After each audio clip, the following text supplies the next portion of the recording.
আসসালামু আলাইকুম ভিউয়ার্স, কেমন আছো তোমরা সবাই? আশা করি সবাই খুব ভালো আছো। Welcome back to Tech Codism with Farhana. So today আমরা কি নিয়ে আলোচনা করব? আমাদের আজকের টপিক হচ্ছে আজকে আমাদের আলোচনার বিষয় সি টোকেন। আর ফার্স্ট আরেকটা কথা, যদি তোমরা আমার চ্যানেলে নতুন হয়ে থাকো এবং আমার ভিডিও যদি তোমাদের ভালো লেগে থাকে, এখনো ভিডিও স্টার্ট করিনি যদিও, বাট বলে রাখছি, প্লিজ একটা লাইক অ্যান্ড অবশ্যই চ্যানেলটা সাবস্ক্রাইব করে দেবে। অ্যান্ড অবশ্যই কমেন্ট করে জানাবে যে আমার ভিডিওগুলো তোমাদের কেমন লেগেছে। ঠিক আছে, তো চলো শুরু করছি।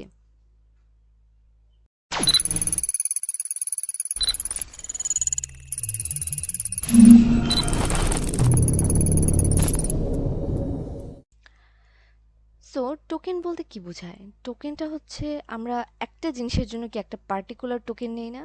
আমরা যদি খেতে যাই, খাওয়ার জন্য একটা টোকেন নেই। সো ওই টোকেনটা থাকে ওই খাওয়ার জন্যই। সো সেম ওয়েতে আমরা যদি অন্য কোথাও যাই, সেখানে একটা টোকেন নেই, সেই টোকেনটার মধ্যে লেখা থাকে এটা এটার জন্য। সো টোকেনগুলো যেটা ইন্ডিকেট করে ঠিক সেটার জন্য। সো এরকম সি প্রোগ্রামিংয়ে কিছু টোকেন আছে। সো এখানে 6 প্রকার টোকেন আছে। টোকেনগুলোর নাম হচ্ছে keyword, constant, string, operator, identifier, special symbols. Okay, so এখানে 6 প্রকার আছে। এখন তাহলে এই 6 প্রকারের কাজগুলো কি? তো এই কাজগুলো আমরা আলাদা আলাদা ভিডিও, আলাদা আলাদা স্লাইডে আছে। তো চলো আমরা ফার্স্টে আইডেন্টিফায়ার দিয়ে শুরু করছি, ঠিক আছে? তো চলো দেখি। এখন আমরা জানবো আইডেন্টিফায়ার কি। An identifier is used for any variable, function, data definition, levels in your program, etc. একটা আইডেন্টিফায়ার হচ্ছে, মানে এটার মধ্যে সবগুলো জিনিসকেই বোঝায়। লাইক এটার ভিতরে ভ্যারিয়েবল আছে, ফাংশন আছে, ডাটা ডেফিনেশন আছে, লেভেল আছে।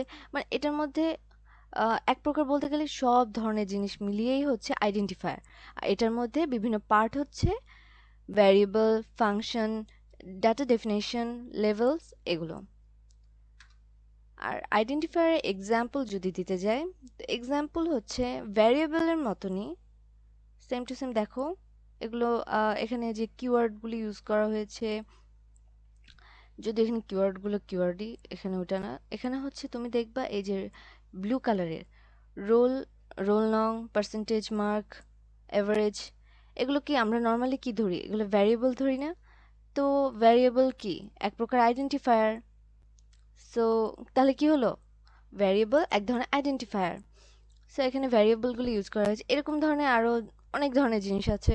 সো ওগুলো সবগুলোকেই ধরা হবে। তো আই থিঙ্ক তোমরা এটা বুঝতে পারছো জিনিসটা। তো এখানে তোমাদের আর কিছুই জানা লাগবে না, তোমরা এখানে জাস্ট খালি এটা জেনে রাখবা যে আইডেন্টিফায়ারের মধ্যে আছে variable, function, data definition, levels, etcetera. Okay, but এত কিছু আই থিঙ্ক দরকার হবে না। এখানে জাস্ট আমি যে এক্সাম্পলগুলো দিয়েছি এটা দেখলে তোমরা বুঝতে পারবে এটা নর্মাল। এটা এখানে যে এটা লিখছে এটাই তোমার লেখা লাগবে এমন না। তোমার যেটা প্রয়োজন হবে, তোমার প্রোগ্রামের সাথে যেটা যাবে তুমি সেই নামটা দিবা, কোনো সমস্যা নাই।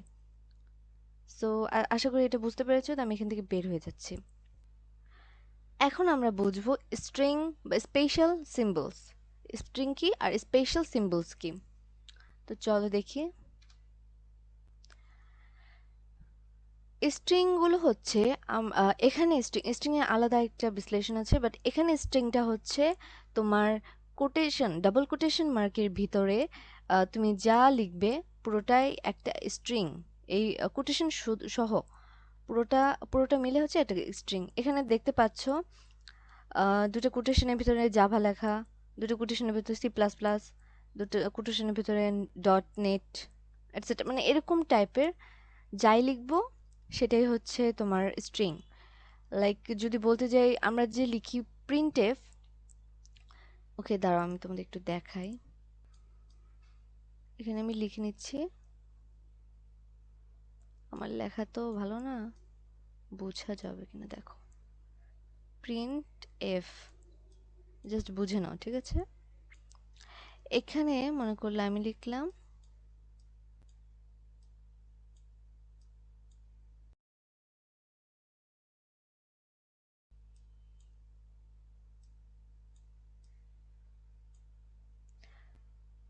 সো এখানে এই জিনিসটা হচ্ছে এই ভিতরে এই কোটেশনের মধ্যে যা আছে এটুকুকে বলা হবে স্ট্রিং। এখানে তুমি যা কিছু লিখতে পারো, সবকিছুই হবে এই কোটেশন সহ পুরোটাই হবে একটা string, string constant. Okay, so I think তোমরা ক্লিয়ার হয়েছো। তো আমাদের নেক্সট কি? নেক্সট হচ্ছে আমাদের স্পেশাল সিম্বলস। এখানে অনেকগুলো স্পেশাল সিম্বলস আছে এবং কোনটার কি নাম সেটা আমি এখন তোমাদের ক্লিয়ার করে দিচ্ছি। ফার্স্ট যেটা দেখতে পাচ্ছ, এটাকে আমরা নর্মালি কি বলি, থার্ড ব্র্যাকেট, তাই না? তো এখানে হচ্ছে এটাকে bracket, first bracket, second open bracket, close bracket, just এরকম টাইপের। সো ওটা দরকার নেই, তোমরা এটাকে ব্র্যাকেট ধরবে। দেন নেক্সট যেটা আছে, এটাকে আমরা কি ধরি, এটাকে ফার্স্ট ব্র্যাকেট ধরি, তাই না? তো এখানে এটার নামটা, এখানে না, এটার নামটা হচ্ছে মূলত প্যারেনথেসিস। কি এটার নাম? প্যারেনথেসিস। ওকে, সো নেক্সট হচ্ছে এটাকে আমরা কি ধরি, সেকেন্ড ব্র্যাকেট। বাট এখানে, এখানে না, মানে এটার পুরোটা নাম হচ্ছে curly braces. Okay, so I think তোমরা বুঝতে পেরেছো। নেক্সট হচ্ছে অ্যাস্টেরিস্ক। এতটুকু হচ্ছে এটা, এই চিহ্নটার নাম হচ্ছে অ্যাস্টেরিস্ক। দেন এটা তো ইকুয়াল, জানোই তোমরা। দেন হচ্ছে এটা সেমিকোলন, কমা, নাম্বার সাইন। আশা করি তোমরা এই জিনিসটা ক্লিয়ার হয়ে গিয়েছো। সো আমি এখন দেখাবো তোমাদের keyword, but keyword I think তোমাদের এই ভিডিওতে দেখানো ঠিক হবে না, বিকজ ভিডিওটা অনেক বড় হয়ে যাবে। সো আমি আর কিওয়ার্ডটা স্টার্ট করছি না। সো কিওয়ার্ডটা তোমরা নেক্সট ভিডিওতে দেখতে পারবে ইনশাআল্লাহ, ঠিক আছে? সো আই থিঙ্ক আমার ভিডিও এখানে আমার ক্লোজ করা দরকার।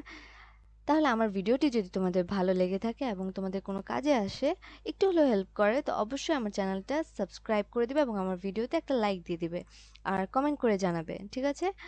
সো আজকের মতো এখানেই বিদায়। আল্লাহ হাফেজ।